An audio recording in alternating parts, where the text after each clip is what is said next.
Bully Magnets presenta.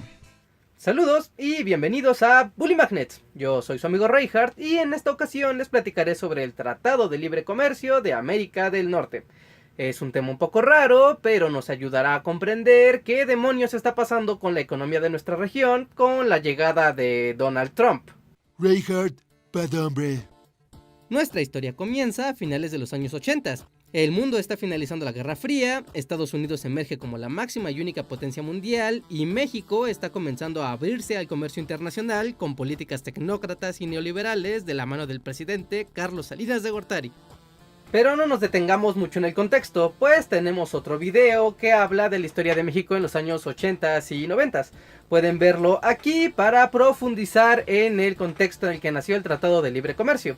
Así que continuemos, porque esta vez vamos a hablar de información súper densa. En 1988 había una fuerte transformación en el mundo, con Gorbachev en la Unión Soviética, Margaret Thatcher en Reino Unido y el republicano Ronald Reagan en los Estados Unidos. Todos ellos marcaron una clara inclinación hacia la política de derecha en un mundo que en ese entonces abogaba por la liberación de mercados y la globalización. Justo lo contrario de lo que quiere la derecha mundial del 2017, irónicamente. Those are a lot of bad hombres with a British nasty woman. Wrong. En ese panorama se establecieron reglas de la economía global que fueron conocidas como el Consenso de Washington. Básicamente se trataba de 10 puntos a seguir para integrar el libre mercado y el neoliberalismo mundial en los países desarrollados, y claro, también para países que estaban en vías de desarrollo como México. El presidente Salinas de Gortari fue particularmente activo en implementar reformas acordes al Consenso de Washington.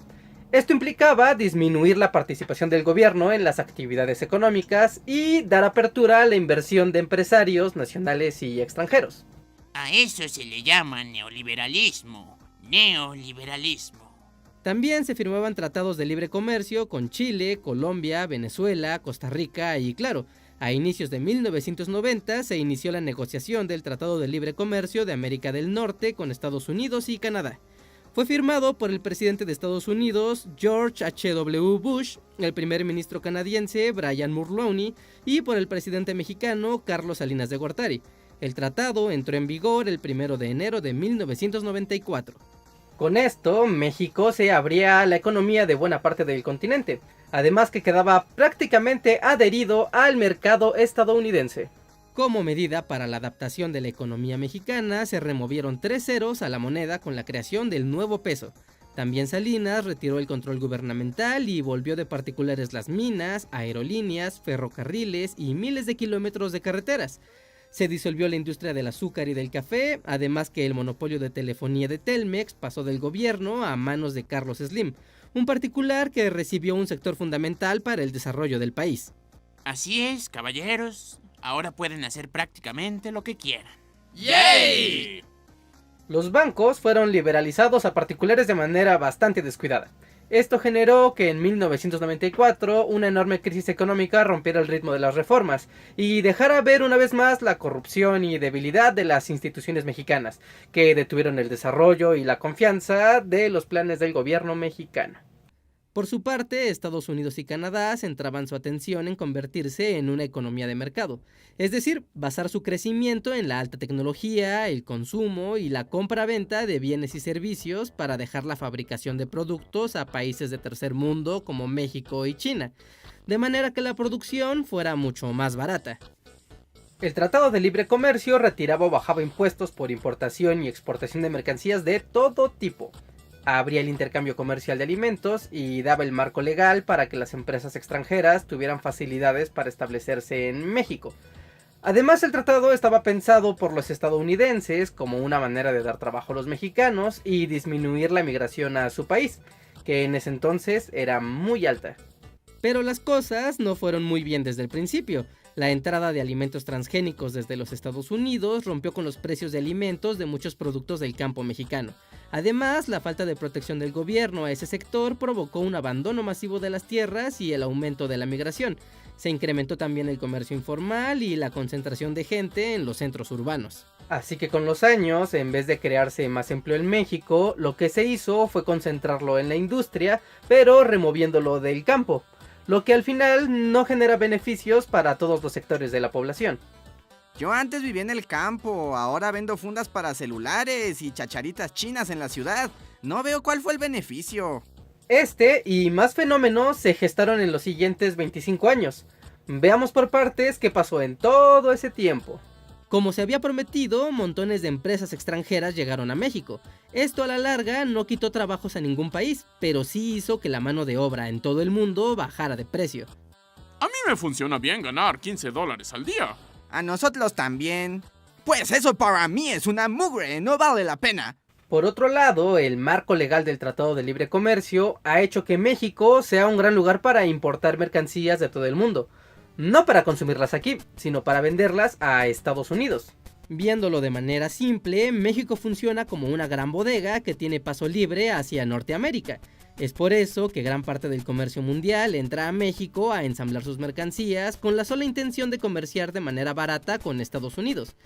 Esto es a tal grado que el 85% de lo que se exporta de México va a parar a ese destino, y ni siquiera la mitad de lo que se exporta es propiedad de empresas mexicanas. Y esto no es tan bueno. El gobierno de México no puede cobrar mucho dinero por las importaciones del mundo, y a causa del Tratado de Libre Comercio, Estados Unidos tampoco puede cobrar muchos impuestos por la entrada de mercancías desde México.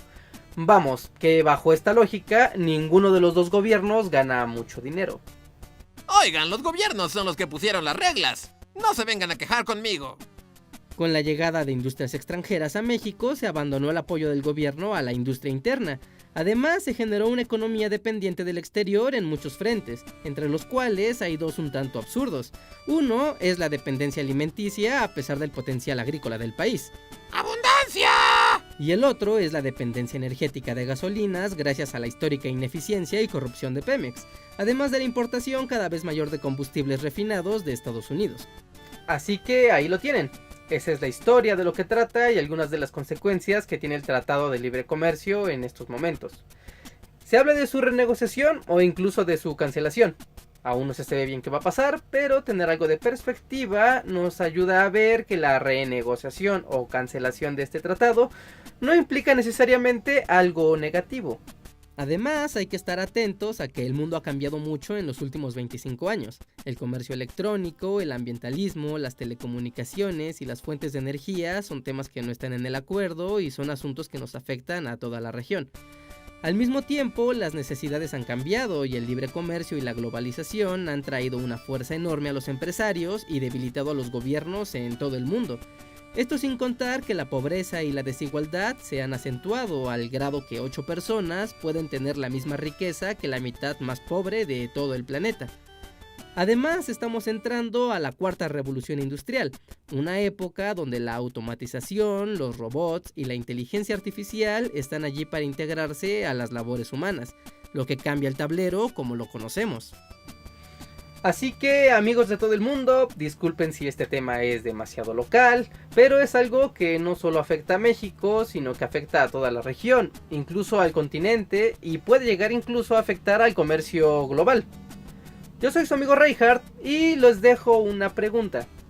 ¿Creen que defender el Tratado de Libre Comercio de América del Norte es una buena idea? ¿Se debe salir de él? ¿Se debe renegociar? ¿O se debe de hacer todo lo posible por dejarlo como está?